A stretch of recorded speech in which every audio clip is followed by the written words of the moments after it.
Today I'm going to show you 3 foods that you need to grow in order to help yourself get closer to becoming self-sustainable.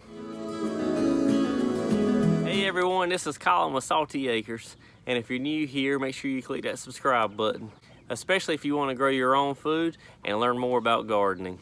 And if you don't already know, we offer tons of different varieties of fruit-bearing plants, and you can find those right in our Etsy shop in the link in the description below. The very first thing you need to learn how to grow if you're trying to be self-sustainable is easily potatoes. Potatoes is actually the very first vegetable I successfully grew and harvested when I first got into gardening. And one of the reasons why I think I successfully harvested it and didn't kill the plants or anything is because it takes little to no effort and anybody can grow them. Now you can grow them in these containers just like me, or you can grow them in hay bales. I've seen people grow them in tater towers, and I've seen people grow them straight in the ground. It's really just preference. And it's one of those vegetables that once you've successfully grown them, you literally store them away, and before you know it, you'll have more seed potatoes to start growing more potatoes later on.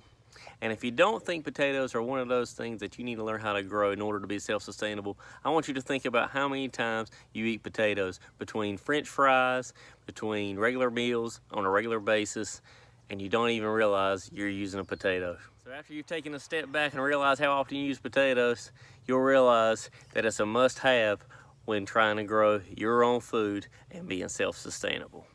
Now, the second thing I think you need to learn how to grow in order to be self-sustainable is blackberries. And there's a lot of reasons why blackberries are a must-have when trying to be self-sustainable.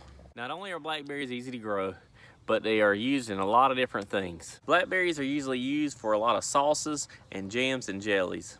But did you know that back in the day, they always used blackberry wine for medicinal purposes? And that's because there's tons of health benefits to eating blackberries. And berries are one of those things you can freeze and use later on for smoothies or anytime you think you need to use them. But the number one reason why I think blackberries is a must-have in order to be self-sustainable is for bartering.